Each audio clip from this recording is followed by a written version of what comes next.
आप सभी को नमस्कार, फिर से स्वागत करता हूँ एक नए वीडियो में। जैसा कि आप लोग जानते हैं कि हम लोगों ने केमिस्ट्री का फर्स्ट चैप्टर शुरू किया है। अगर आप लोग नहीं देखे हैं तो पार्ट 1 जाके देख लीजिए, ये हम लोगों का पार्ट 2 होगा। आइए जल्दी से कवर करते हैं पार्ट 1 वाला का, क्या क्या हम लोगों ने पढ़ा था। हम लोगों ने रसायन शास्त्र देखा,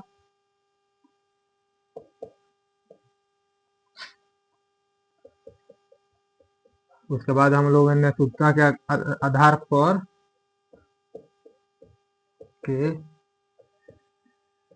आधार पर पदार्थ को बांटे थे, जो कि 2 प्रकार के। उसके बाद उसका भी प्रकार बांटे थे, जिसे जानने के लिए आप लोगों को पार्ट 1 देखना पड़ेगा। उसके बाद हम लोगों ने देखा था रासायनिक अभिक्रिया।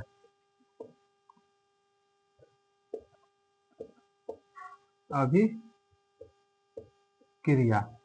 रासायनिक अभिक्रिया देखे थे। उसके बाद हम लोगों ने अभिकारक, उत्पाद और रासायनिक अभिक्रिया की विशेषता हम लोगों ने पार्ट 1 में इतना देखा था। आप लोगों को अगर पूरा डिटेल में जानना होगा तो पार्ट 1 जाके देखिएगा। आज हम लोग जानेंगे रासायनिक समीकरण, जैसा चैप्टर का नाम है रासायनिक अभिक्रिया और उनके समीकरण। तो आइए हम लोग आज जानेंगे रासायनिक समीकरण। वैसे रासायनिक समीकरण होता क्या है? रासायनिक समीकरण जैसे हम लोगों ने लिख दिया, हाइड्रोजन प्लस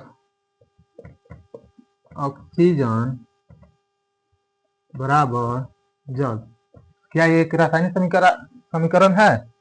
आप लोग प्लीज कमेंट में बताइएगा, क्या ये एक रासायनिक समीकरण है?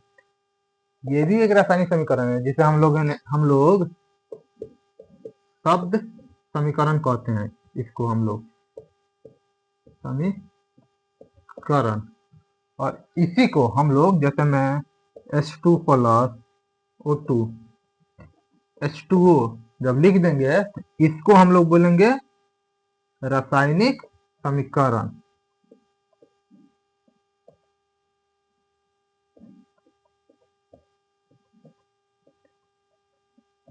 इसको हम लोग बोलेंगे क्या? रासायनिक समीकरण। तब इसके आधार पर हम लोग का परिभाषा क्या बन सकता है, आइए देखते हैं वो भी।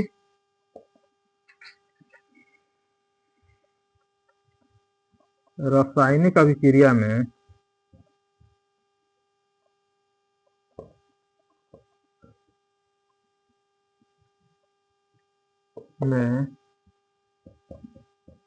भाग लेने वाले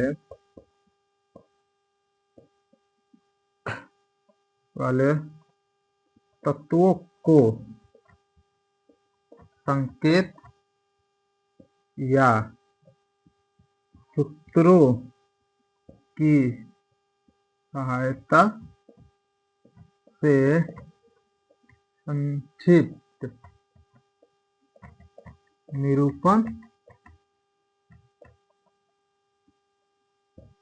किया जाता है, उसे रासायनिक समीकरण कहते हैं।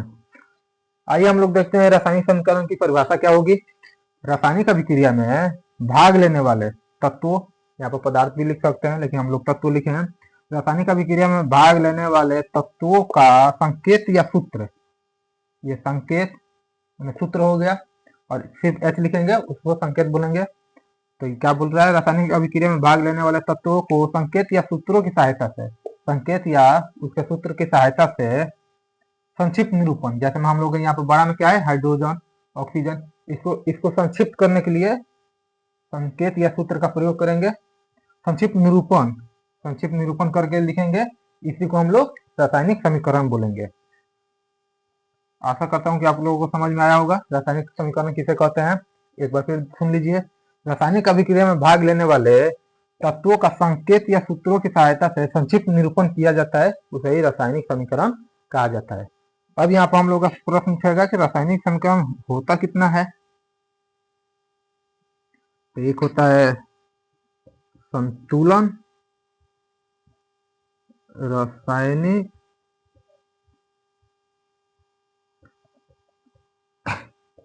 समीकरण और दूसरा होता है असंतुलन। संतुलन संतुलित बोला जाता है इसको, संतुलन भी बोल सकते हैं, संतुलित भी बोल सकते हैं, लेकिन अच्छा रहेगा संतुलित ही बोलना, और इसको असंतुलित।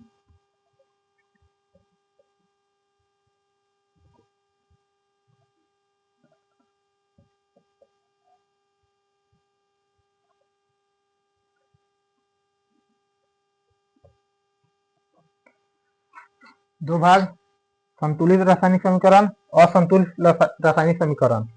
तो हम लोग पहले इसको मिटाते हैं, उसके बाद देखेंगे संतुलित और असंतुलित किसे कहते हैं।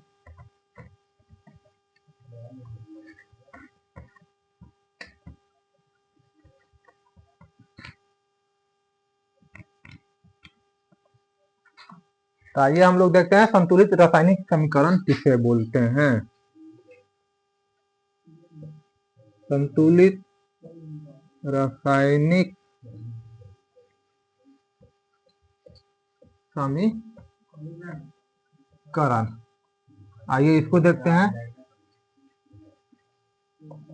इसका परिभाषा क्या होगा, पहले इसको समझ लेते उसके बाद परिभाषा लिखेंगे।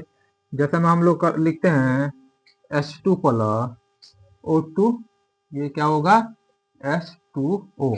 अब हम लोग यहाँ पर देखेंगे परमाणुओं की संख्या कितनी है।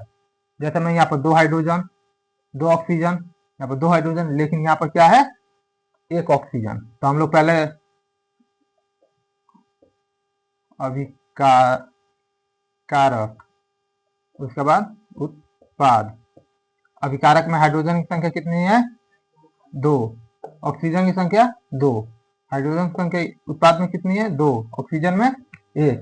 लेकिन दोनों माने अभिकारक और उत्पाद दोनों में परमाणुओं की संख्या समान होनी चाहिए, उसे ही संतुलित रासायनिक समीकरण बोलते हैं। लेकिन यहाँ पर तो ऑक्सीजन संतुलित नहीं है, तो क्या करेंगे हम लोग, यहाँ पर 2 है तो इसके आगे 2 से गुना करेंगे, तो क्या हो जाएगा 4 हो जाएगा हाइड्रोजन, इसलिए यहाँ पर भी 2 से करेंगे। तो हम लोग का हो गया संतुलित। यहाँ पर देखिए 2 दूनी 4, हाइड्रोजन हो गया 4, ऑक्सीजन 2, यहाँ पर 2 दूनी 4, यहाँ पर भी हो गया, और ऑक्सीजन 2। अब यहाँ पर 2 लिखे हैं तो इसका मतलब नहीं कि सिर्फ हाइड्रोजन के सामने है तो हाइड्रोजन का हुआ, नहीं, ऑक्सीजन इसमें पूरा के सामने 2 है, इसलिए पूरा पर 2 लगेगा। इसको हल्के समझ लेते हैं 2H2O। अब यहाँ पर 2 का मतलब ये नहीं हुआ कि सिर्फ हाइड्रोजन के सामने तो हाइड्रोजन पर है, नहीं, ये पूरा पर है। जैसे हम आप लोग मैथ में पढ़े होंगे एक्स वाई, अगर इसके सामने 2 लिखते हैं तो ये दोनों का इसी है। उसी तरह गुना का मतलब होता है वो, इसी तरह यहाँ पर भी गुना होगा। आशा करता हूँ तो कि आप लोगों को समझ में आ रहा होगा। अब हम लोग देखते हैं इसकी परिभाषा क्या होती है।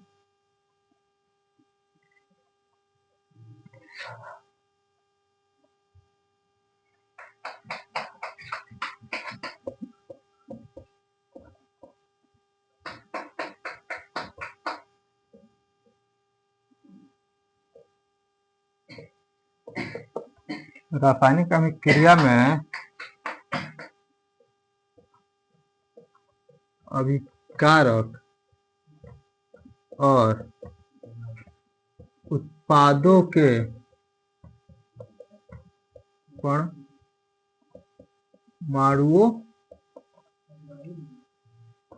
की संख्या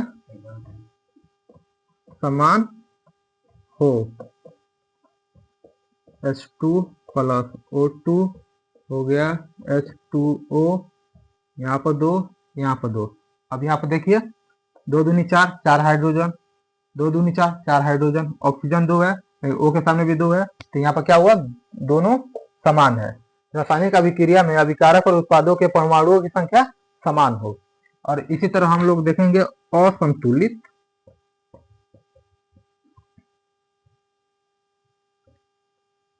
रासायनिक समीकरण। तो इसमें क्या होगा, इसमें समान नहीं होगा। रासायनिक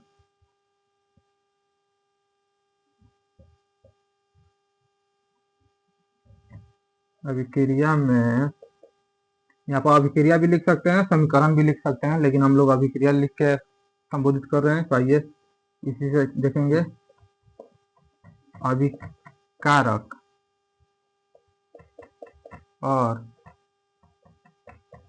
उत्पादों के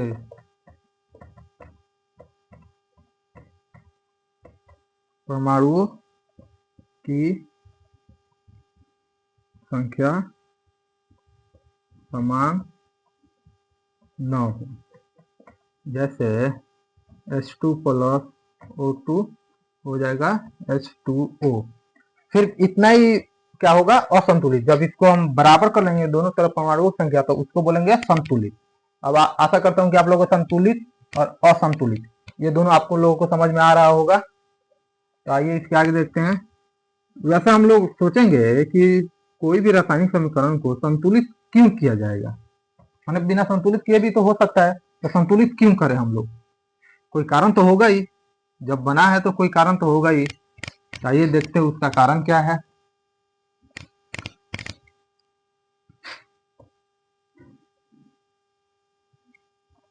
संतुलित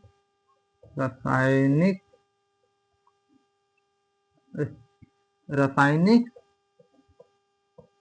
समीकरण को संतुलित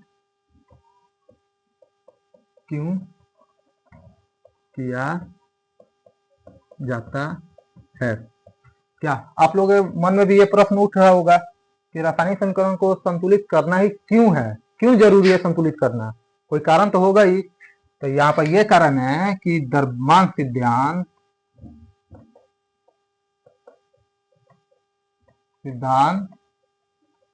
को पालन करने के लिए, द्रव्यमान सिद्धांत को पालन करने के लिए रासायनिक समीकरण को संतुलित किया जाता है। फिर एक और क्वेश्चन आ गया मन में, भाई द्रव्यमान सिद्धांत होता क्या है, द्रव्यमान सिद्धांत का पालन क्यों किया जाए? ऐसा भी तो हो सकता है। तो फिर द्रव्यमान सिद्धांत होता क्या है? आइए द्रव्यमान सिद्धांत देखते हैं।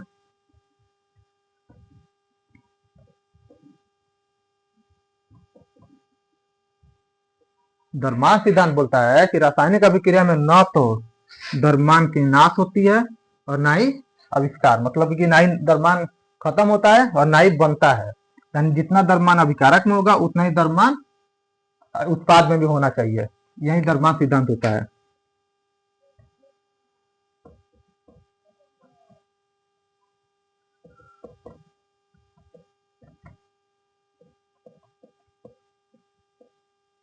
किसी रासायनिक अभिक्रिया में न तो द्रव्यमान का नाश होता है और न ही नया द्रव्यमान बनता है। द्रव्यमान सिद्धांत यही कहलाता है। किसी रासायनिक अभिक्रिया, जब भी कोई रासायनिक अभिक्रिया होगी तो इसमें ना तो द्रव्यमान का नाश होगा, न ही नया द्रव्यमान का निर्माण होगा। इसलिए हम लोगों को रासायनिक समीकरण को संतुलित करना आवश्यक है, क्योंकि द्रव्यमान अगर हम लोग संतुलित नहीं करेंगे तो द्रव्यमान सिद्धांत का नामो निशान मिट जाएगा। समझिए, ये इसका सिद्धांत का पालन ही नहीं होगा। अगर इधर दो परमाणु हाइड्रोजन का हो गया और इधर एक ही परमाणु है, इधर दो हो गया इधर एक ही है, ये तो द्रव्यमान सिद्धांत का लागू नहीं होता है। इसलिए हम लोगों को दोनों तरफ संतुलित करना बहुत ही आवश्यक होता है। तो आइए हम लोग कुछ और देखते हैं संतुलित करने के लिए किस तरह संतुलित किया जाता है, क्योंकि संतुलित करने के लिए एग्जाम में पूछता भी है, इसलिए संतुलित किया जाए। Mg प्लस O2 ये क्या बनाएगा, MgO। आइए हम लोग इसको संतुलित करते हैं। तो इसमें Mg कितना है, Mg का कितना परमाणु, एक परमाणु। O2 का कितना, 2। Mg यहाँ पर कितना है, 1। O2 कितना है, 1। तो हम लोग का यहाँ पर मिसिंग क्या हो रहा है, अभिकारक और उत्पाद में तो दोनों मेल नहीं खा रहा है। तो यहाँ पर क्या है, 2 ऑक्सीजन, यहाँ पर क्या है, 1 ऑक्सीजन।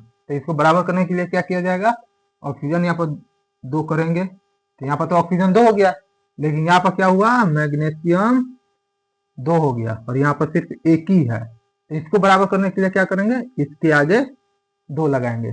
देखिए हम लोग का ये संतुलित हो गया। एग्जाम में है संतुलित करने के लिए बहुत से सारे क्वेश्चन आते हैं। ऐसा ही आइए एक और देखते हैं, Fe plus H2O, Fe plus H2O, इसको हो जाएगा Fe2O3 प्लस H2 बाहर निकल जाएगा। अब भाई इसको संतुलित किया जाए, इसको संतुलित किस तरह करेंगे, Fe कितना है 1, हाइड्रोजन कितना है 2, ऑक्सीजन कितना है 1, यहाँ पर Fe कितना 2, ऑक्सीजन कितना 3, हाइड्रोजन कितना 2।